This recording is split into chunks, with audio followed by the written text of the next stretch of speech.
Good morning, North America. Welcome to Church Talk TV. Lively talk about life, church, and church life.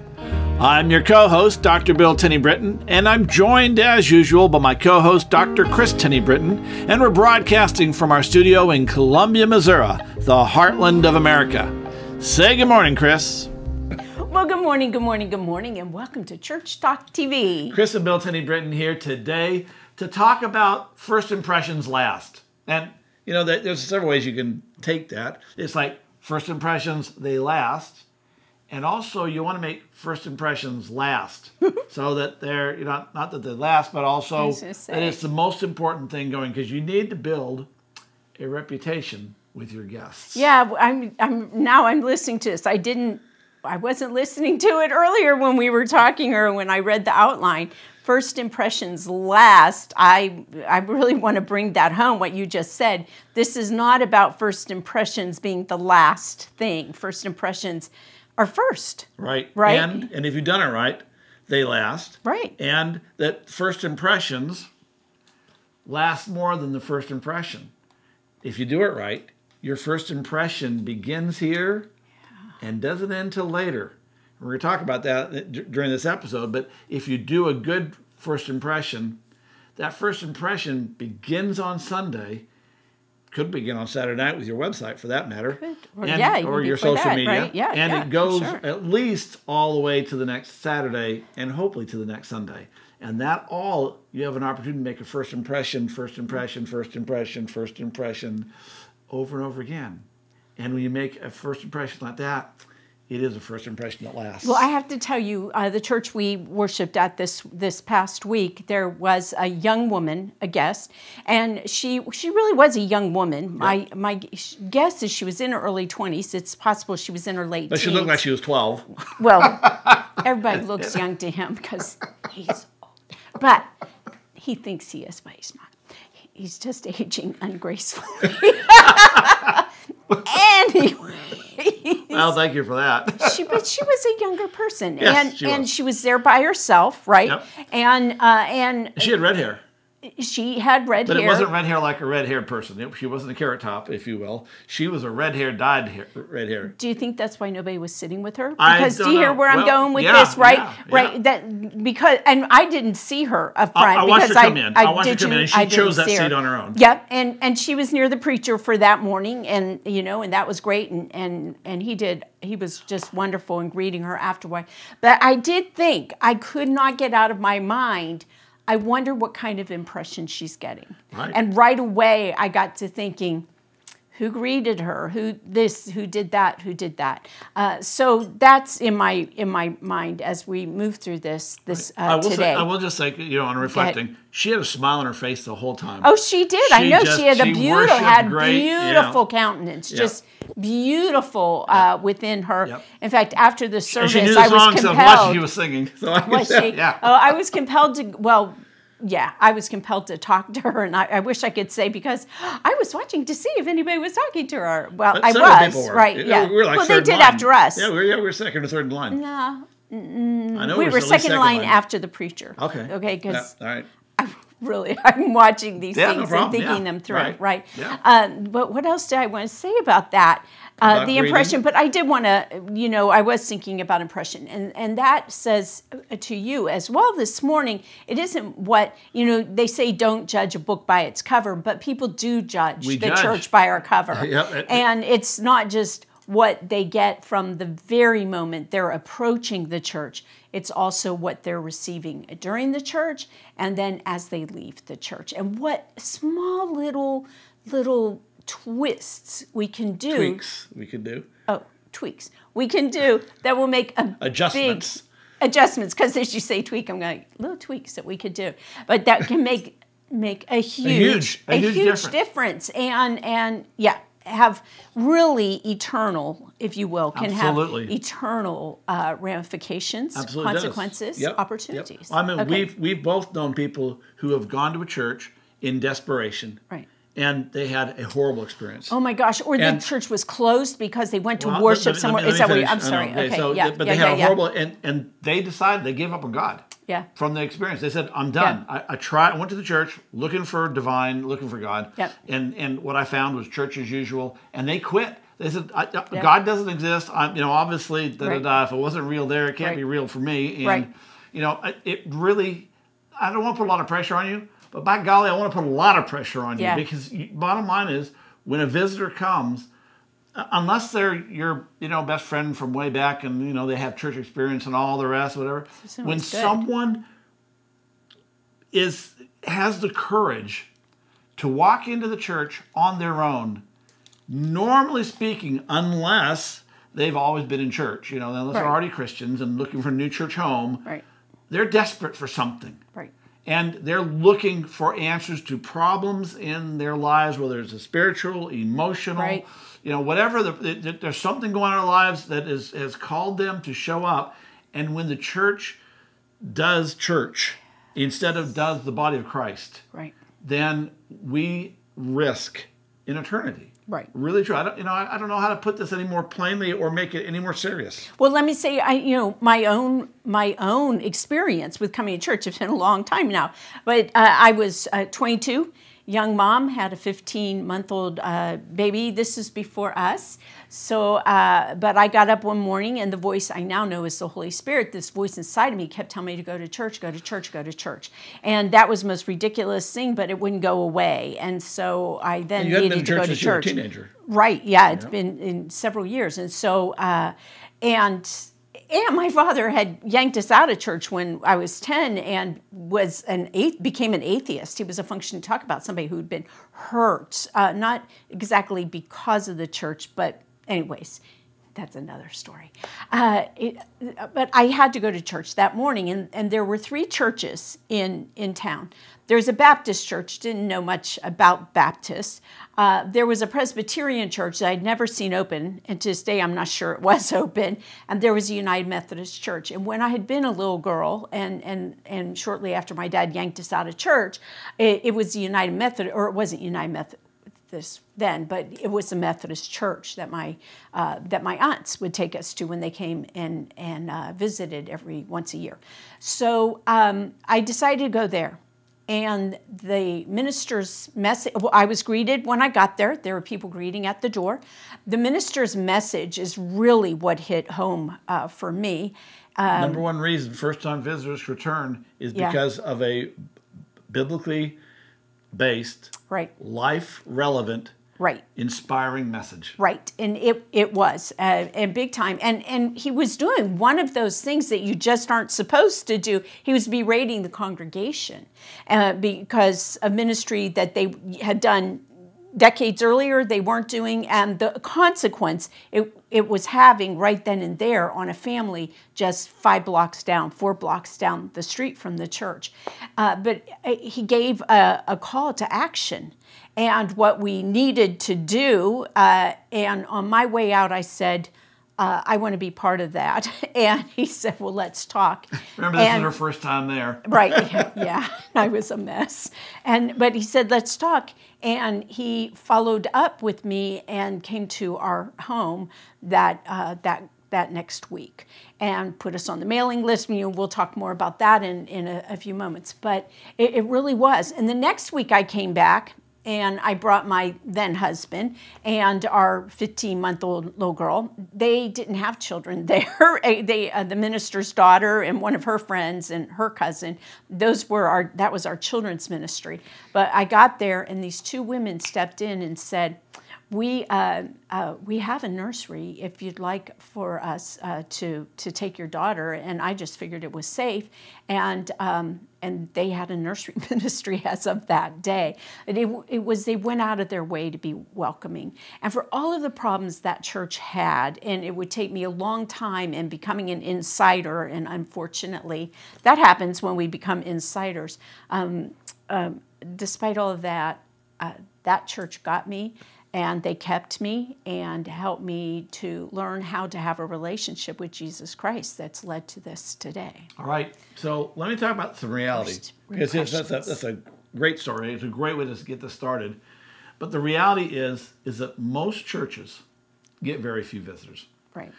Every week, we reach out to hundreds of pastors, And one of the questions we asked them is, how many first-time visitors do you get per week? And we say visitors, we mean how many households, not, hey, one family came, they had 5 kids. Yes, that's great, wonderful. That's counted as one. Okay, that's one, all right? You don't get to count them as 7 or whatever it is. So one visitor, one household. So most churches get very few. And yet, most churches get some. Yeah. They may not be very often, right, but they get some. But here's the second part of that reality is that most churches get few visitors, and the churches that, when they get a visitor, very few return. Yeah. And that's the reality. The reality is that on a national basis, the ELCA did a study some years ago that looked across evangelical and mainline and the Protestant church in the United States, and they concluded that the average return rate for visitors, a first-time visitor, was 15%. But then they divided that out, and in fact, it turns out that the average return rate for visitors in a mainline church, of which the ELCA is one, was 11%. And when we, the Effective Church, saw that number, we launched our own study, and it turns out that if a church has been on a plateau or in a decline for more than 2 years, that the return rate is approximately 6%. What that means is for every 94 people or 94 households who show up in your church, every 100 households that show up in your church, 94 of them go, yeah, no, not coming back. And my guess is those 6 families that do stay out of the 100 are probably lifelong your brand, whatever that brand is. Well, and they're new into the community, or again, there's some reason, some impetus for them to get started. They're at your church. They could be church jumping, church hopping, right? Yeah, shopping and hopping. Yep. Yeah, right, exactly. But I want to just glom onto that word, 100. If you had 100 families, how many of you had 100 guests over the course of this past year? That would be 2 a week. First-time visitors. Is that not what you meant? Yeah, First-time visitors, right? That's just at 2 guest units a week. New guest units, 8 a month, give or take. How are you doing there? And when you begin to take it smaller, even just 10, what would that be? How many are going to return? If it's 1. 10, 1. At best. At best. So a church that isn't getting regular first-time visitors and keeping them is on its way out. It's only a matter of time before they have to close the doors. And unfortunately, that's a huge number of churches in the U.S. So the rest of this episode, we're going to talk about how are we going to turn that around? What are we going to do about, we're not going to talk about how to get more first-time guests. That's another conversation. Whole episode, yeah. Because, again, most churches get a visitor now and again. And so we want to talk about when that visitor comes, how do we increase the odds to more than 50%? Sure. And really, the pastors who work with us in the Growing Church Network, they're keeping between 75 and 85% of their first-time visitors.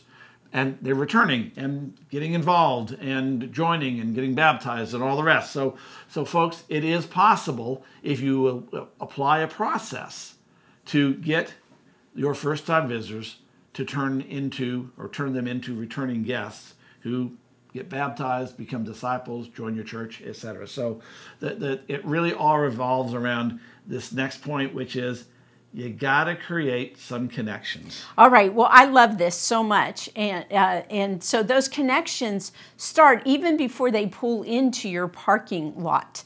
Like standing out there at the driveway or the entryway, or if you're on a street and you don't have a parking lot, at the corner. We visited a church a few years ago, and I just smiled when the people were out there on the corner and on the sides. The church had entrances this way, and they were waving. It starts there. One of our pastors, Pastor Stephanie, in the Growing Church Network, talks about she stands on the steps. Their church is on a corner. They have on-street parking. They have no parking lot. And there's a 4-way stop. And so she stands out there every Sunday morning while people are coming in, and she stands there on the steps of the church where both sides of traffic can see her, and she waves at the people. And she's had people show up because they saw her, and have a week or two later dropped in. She made an impression. She made an right? impression. She made an impression. Right. Yeah. So okay. Make an impression. So we before start they get to your parking before lot. they get to your parking lot. Once they've parked, well, having greeters in the parking lot, and we did this first did it in our church plant. There, the Seattle church plant, Metro Seattle church plant. We enlisted our kids to have umbrellas, and so whenever it rained, they were out there. It was Seattle, so that was pretty regular. Very regular, but they were out there, and we trained them how to do it. And there were parents, or not just parents, adults that were out there helping them and coordinating with that. But people over and over and repeatedly would say to us, "Wow, this is such a welcoming church. Wow, this is you're so hospitable. We knew we were going to like you as soon as we pulled into the parking lot."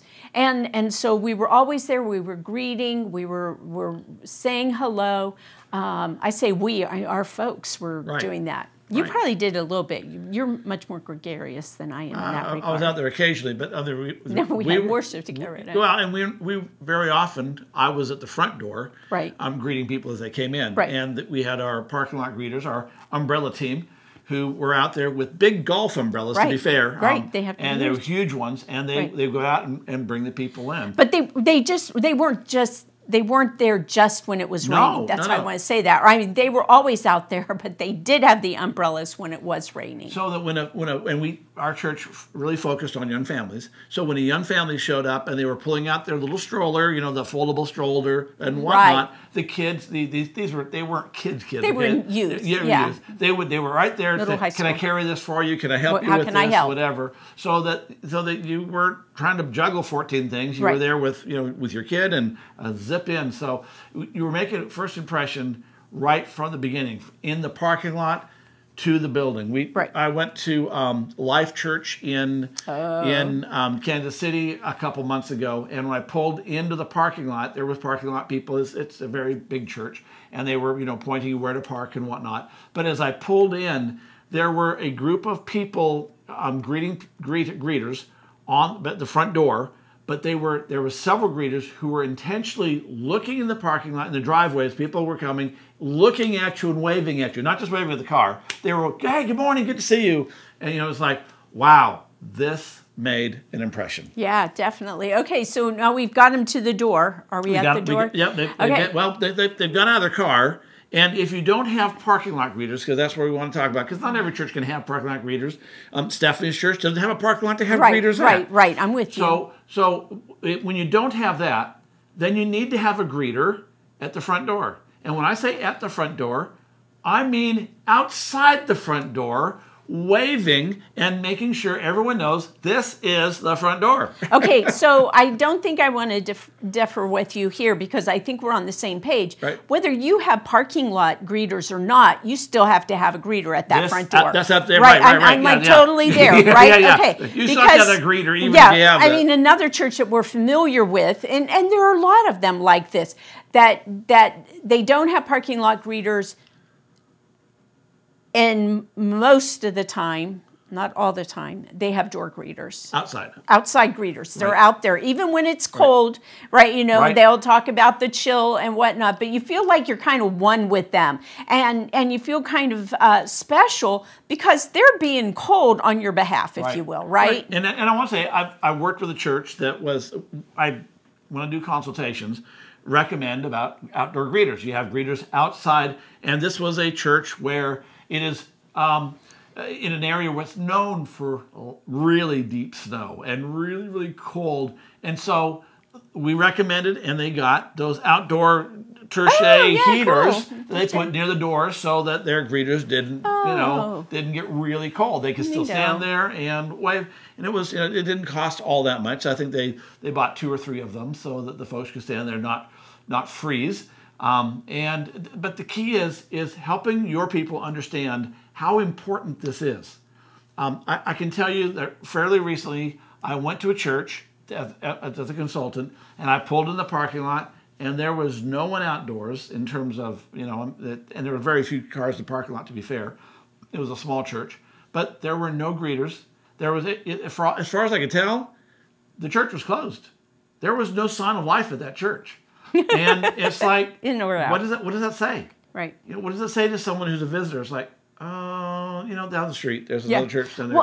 Because there's another church down the street almost anywhere. I have to say, I think the majority of churches that we do consultations for have that problem, a greeter's problem, and when they're larger, their buildings are larger, trying to figure out what door to go into. Yeah. And when we do consultations, and one or the other, when we do them together, we drop one off, and then the other of us secret shops.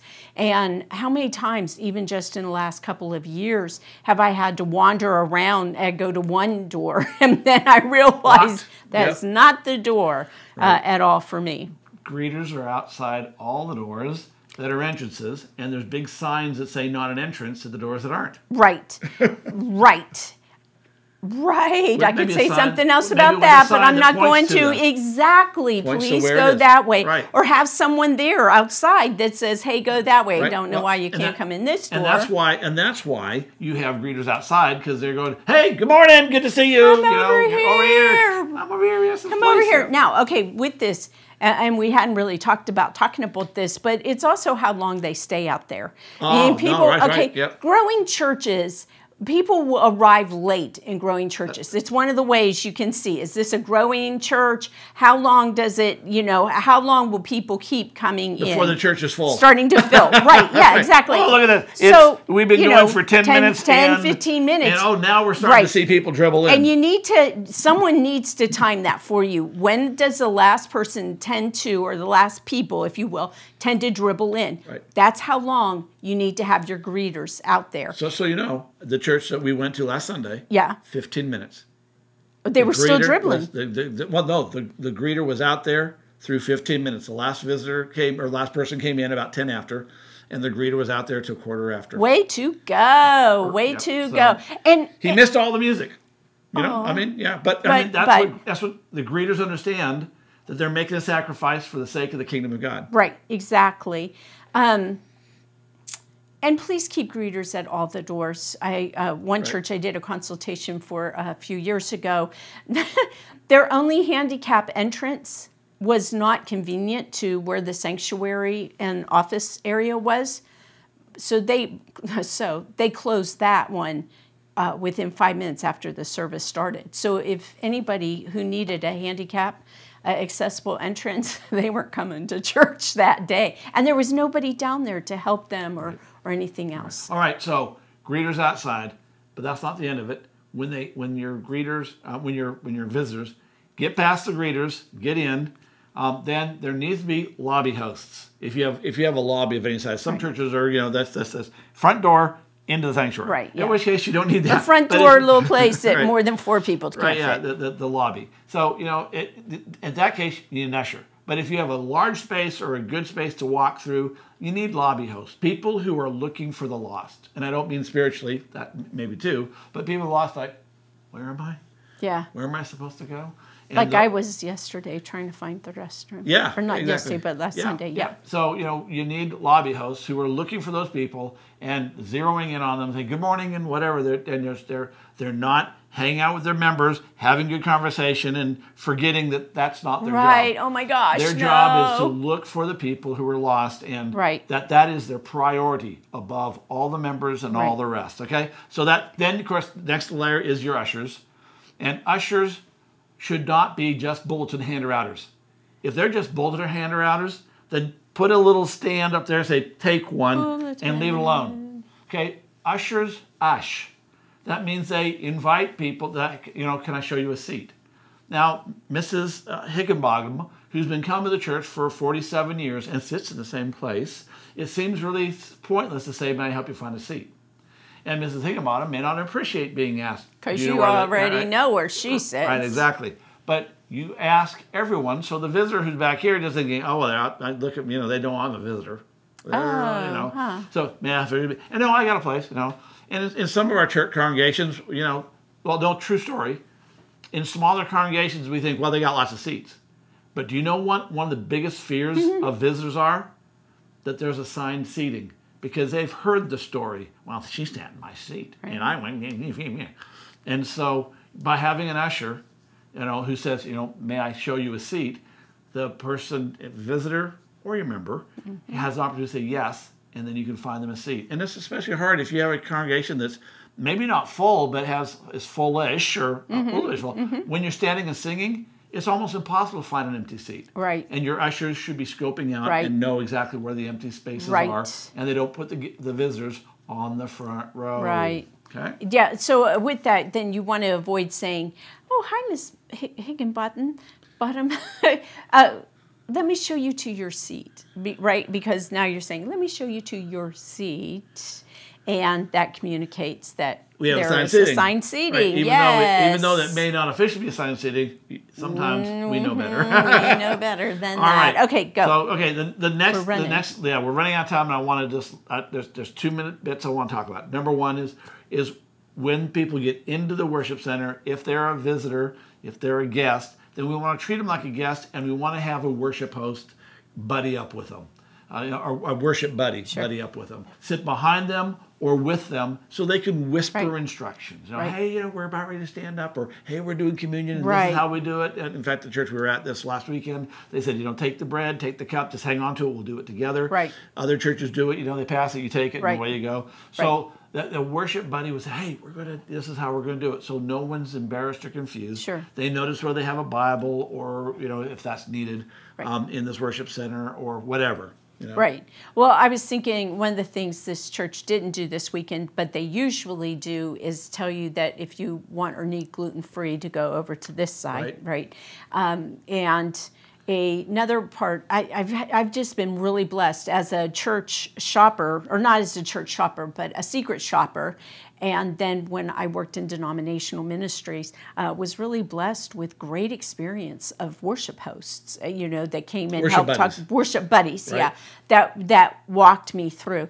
But you didn't mention worship hosts, and I do want to touch on that real quick, because worship hosts are those people who are taking parts of the, or assigned, if you will, parts of the sanctuary, the worship center, and interacting with people or talking with them, or if they're a guest, or sing by themselves, introducing them to the people that are sitting next to them in some way, or near them. I call them hummingbirds. They flit from person to person, and you'll know who those people ought to be just by watching every week. You'll see the people who are doing that anyway. Codify it so that they're actually doing it intentionally. And if you've got bulletins in a box or whatever, or anywhere, and they don't have that, you're not seeing that, you could say, oh, can I let me grab you a bulletin. Or you just have extra ones there in your hand that you say, oh, I don't see that you got a worship program, and you're able to hand that to them. We're almost out of time. In fact, we are out of time, but I'm going to say this last bit, and that is, we've gone through all that. If you don't get contact information and you don't follow up, they're not coming back. It's just the odds of them returning are almost none if you don't follow up. So we've had episodes in the past on getting connected information. Get that and follow up, and you follow up at least 5 times during the week with these folks in different ways, so that they know they were missed. And that you want them there. And here's the key: most churches in your community are doing no follow up. So if you do good follow up, the chances of them returning skyrocket. Again, in our Growing Church Network, to between 75 and 86%. Hey, we're out of time. We'll see you next week. Have a great week. Bye-bye. Bye-bye.